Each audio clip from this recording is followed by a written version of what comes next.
నేను కూడా కోరుతా ఉన్నా కలెక్టర్ గారిని నేను కూడా కోరుతా ఉన్నా.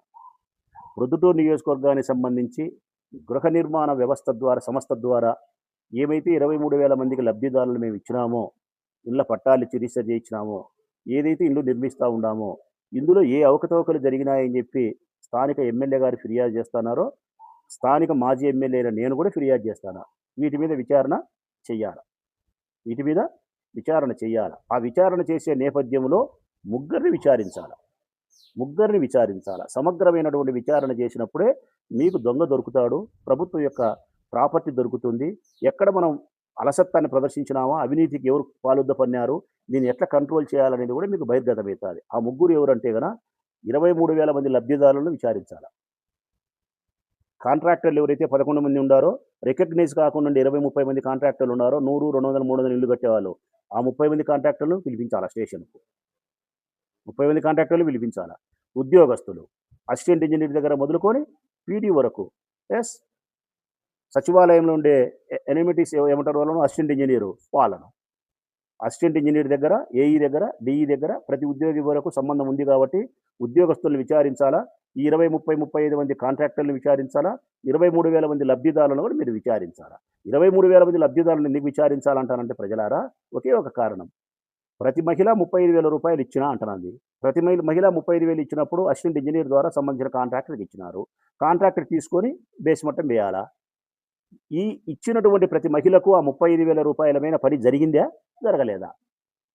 35,000 పని జరిగిందా, జరగలేదా? రెండవది, 35,000 కంటే ఎక్కువ పని జరిగింటే, ఆ మహిళకు బిల్లు పడింటే, ఆ బిల్లు లెక్క కాంట్రాక్టర్కి ఇచ్చిందా, ఇయ్యలేదా? అంటే 23,000 మంది మహిళలకు ఎవరెవరు ఎంతెంత డబ్బు ఇచ్చినారు, ఆ డబ్బు మేరకు వాళ్ళ హౌసింగ్ దాంట్లో ఎంతవరకు గ్రౌండింగ్ అయిందనేది లెక్క తేలాలి. రెండవది, కాంట్రాక్టర్కు ఎవరికోరికి ఎంతెంత లెక్క ఇచ్చినారు, ఆ తీసుకునే లెక్కకు వాని పనులు ఎంతవరకు చేసినాడు అనేది తేలాలి. ఈ ఇద్దరి మధ్యలో చేతివాటం ప్రదర్శించిన ఉద్యోగస్తులు ఎవరన్నా ఉన్నారని చెప్పి చూడాలి. ఈ 3 చూస్తే వెళ్ళిపోతుంది. నేను విచారణ చేయమని కలెక్టర్ గారిని కోరుతాను. నేను సమగ్రమైనటువంటి విచారణ చేయండి. జాయింట్ కలెక్టర్ గారిని విచారణ అధికారిగా వేయండి. ఎస్, నిజాయితీగా ఆమె ఉద్యోగం చేయగలుగుతుంది, ఓపికగా చేయగలుగుతుంది. కలెక్టర్ గారి కంటే చాలా పనులు ఉంటాయి కాబట్టి బంగారంగా వేమను విచారణ చేయాలని చెప్పి మేము కూడా కోరుతాను. ఇంకా ఒక సమాచారాన్ని కూడా ఇస్తాను నేను కలెక్టర్ గారికి. మీరు విచారణ అధికారినిగా నిర్ణయిస్తే ఇక్కడ ప్రొద్దుటూరులో జరిగే హౌసింగ్ దానికి సంబంధించి నేను ఒకరిద్దరు కాంట్రాక్టర్ల యొక్క పేర్లు చెప్పి మీకు విచారణ అధికారికి చెప్తా. ఒక ఇద్దరి పేర్లు. ఆ ఇద్దరి ద్వారా ఇనప కడ్డీలు, ఇసుక, సిమెంటు ఎవరికి అమ్మినేది ఆ వ్యక్తులు కూడా చూపిస్తా మీకు. కాంట్రాక్టర్ల పేరు చెప్తా, ఆ కాంట్రాక్టర్లు ప్రైవేటు వ్యక్తులకు ఎవరికి అమ్మినేది కూడా చూపిస్తా. ప్రైవేటు వ్యక్తులు మీ దగ్గరికి తీసుకొస్తా జాయింట్ కలెక్టర్ దగ్గరికి. ఎవరైతే కొన్నారో పేదవారు, మధ్యతరగతి వారు, సావుకారులు కాదు, ఇల్లు కట్టుకుంటున్నారు, చిన్న ఇల్లు, ఒక 50,000 అవసరం ఉంది, ఒక 50 మూటలు 100 మూటలు సిమెంట్ అవసరం ఉంది, ఇట్లా కొన్నారు. ఎవరితో కొన్నారు? నాకు తెలిసి ఇద్దరు కాంట్రాక్టర్ల దగ్గర కొన్నారు. ఒక 10 మంది లబ్ధిదారులు పేదవాళ్ళు. ఆ 10 మంది లబ్ధిదారులు పేదవాళ్ళని తీసుకురమ్మంటే తీసుకొస్తా. ఆ ఇద్దరి పేర్లను వాళ్ళతో చెప్పిస్తా. ఇంకా మీకు అవసరం అనుకుంటే వాళ్ళు కట్టుకునే ఇంటి గోడను పగడగొట్టే కూడా ఆ గోడలో మీ కడ్డీలే ఉంటాయి. ఎవరి కడ్డీలో? ప్రభుత్వానికి సంబంధించిన మీ ఇన్వాయిస్లో ఏదైతే కంపెనీ ఉంటుందో, ఏదైతే ఎంఎం ఉంటుందో, ఏదైతే ఉంటుందో పర్టికులర్స్ ఉంటాయి. ఆ కడ్డీలే ఆ గోడలో ఉంటాయి. ఆ పేద ప్రజలకు గోడ నష్టమైతే కూడా ఆ గోడకు నేను డబ్బులు ఇస్తా వాళ్ళకు. అంటే ఇదంతా ఎప్పుడు జరిగింది అంటే గన మా ప్రభుత్వం పోయినాక జరిగింది. ఇదంతా ఎప్పుడు జరిగింది కథ కాంట్రాక్టర్లు అంటే మా ప్రభుత్వం పోయిన తర్వాత. ఈ గబ్బు పట్టినదంతా ఎప్పుడంటే 2024 ఎలక్షన్ తర్వాత, ఎలక్షన్లప్పటి నుంచి స్టార్ట్ అయింది. కాంట్రాక్టర్లు, ఉద్యోగస్తులు ఎవరి చేతి వాటాన్ని ప్రదర్శించడం. లబ్ధిదారులు అప్పుడు కాదు, ప్రారంభ దశలోనే. లబ్ధిదారులు ప్రారంభ దశలోనే. అంటే మేము ప్రభుత్వంలో ఉండేటప్పుడే లబ్ధిదారులు 35,000 ఇచ్చినారు. మేము ప్రభుత్వంలో ఉన్నప్పుడే 35,000 కంటే ఎక్కువ పన్నులు తీసుకున్నారు. అంటే 35,000 లెక్కించి పని జరగకుండా ఉండే లబ్ధిదారులు ఉన్నారు, 35,000 పని జరిగిన వాళ్ళు ఉన్నారు, 35,000 ఇచ్చి 70,000 పని చేసుకునే వాళ్ళు ఉన్నారు. 3 రకాల మనుషులు ఉన్నారు లబ్ధిదారులలో. అర్థమైంది అనుకుంటా అధికారులకు.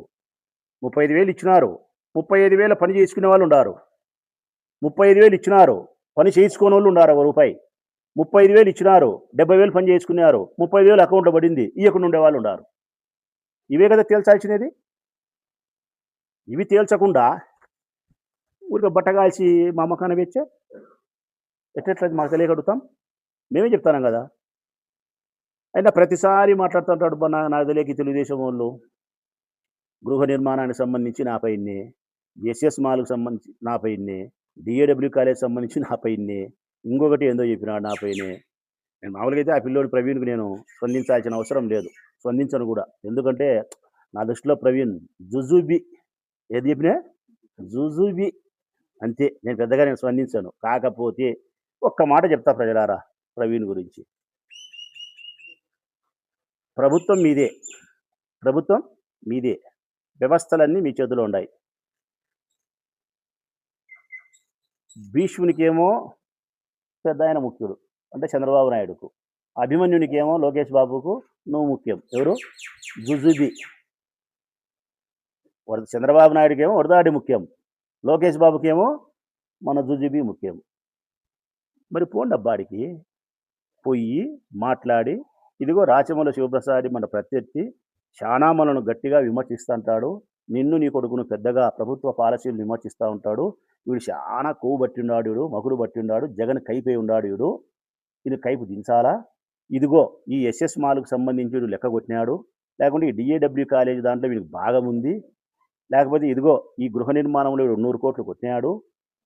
లేకపోతే ఈ రమణ మహర్షి స్కూల్ సంబంధించి బొల్లవరం దానికి సంబంధించి మోసం చేసినాడు, వాడు భాగం ఉంది వంగలనారాయణ రెడ్డితో అని చెప్పి మీరు ముఖ్యమంత్రి గారికి, లోకేష్ బాబు గారికి ఫిర్యాదు చేసి పోలీసు ద్వారాన్నా విచారణ చేయండి.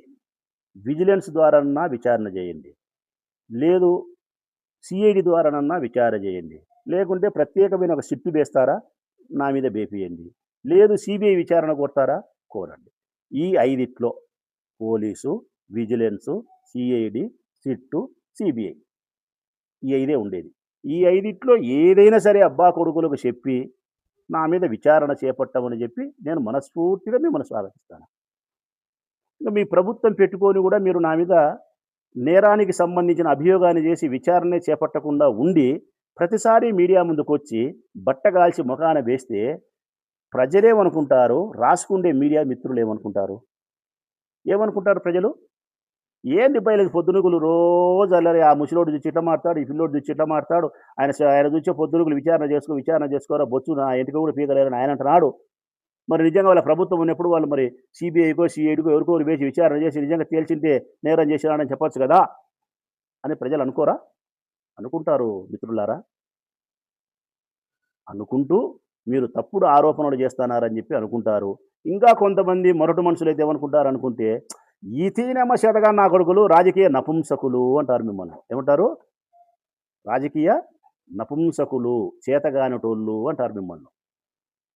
మీరు అది అనిపించుకోకుండా ఉండాలంటే ఈ బట్టగాలిసి మొగాన వేసేది కాకుండా ఈ 5 ఏదో ఒకటి నా పైన విచారణకు స్వాగతిస్తా ఉన్నా. నేను ఏమాత్రమే గాని ఇబ్బంది లేకుండా చెప్పగలుగుతా ఉన్నా. ఈ మాట చెప్తానా అంటే ప్రజలారా, రాచమల్లి ఇంత గట్టిగా ఇంత బాగా గంభీరంగా చెప్తున్నాడంటే రాచమల్లి చాలా గొప్పోడుబ్బా అనుకుంటుంటారు మీరు. కాదు ప్రజలారా, రాచమల్లు గొప్పోడు కాదు. ఇది రాచమల్లు గొప్పతనం కాదు. నిజానికుండే ధైర్యం ఇది. ఇది రాచమల్లు గొప్పతనం కాదు. నేను ప్రజలకు చెప్తా ఉన్నా. నిజానికుండే ధైర్యం ఇది. ఎప్పుడైనా మన వైపు తప్పు లేనప్పుడు, మనం నిజాయితీగా ఉన్నప్పుడు, నిజం మాట్లాడగలిగినప్పుడు ఇట్లనే వస్తాయి మాటలు ఎవరికైనా. మనం తప్పు చేసినప్పుడు ఇట్లా మాటలు రావు. కాబట్టి రాచమల్లి యొక్క మాటలు కాదు, నిజానికుండే ధైర్యం. నేను మళ్ళీ చెప్తానా మీడియా మిత్రుల ద్వారా స్వాగతిస్తానా. వారు ఏ విచారణ చేసినా కూడా నేను స్వాగతిస్తాను. బట్టగాల్చి మొగ అనేసేది మానుకోండి.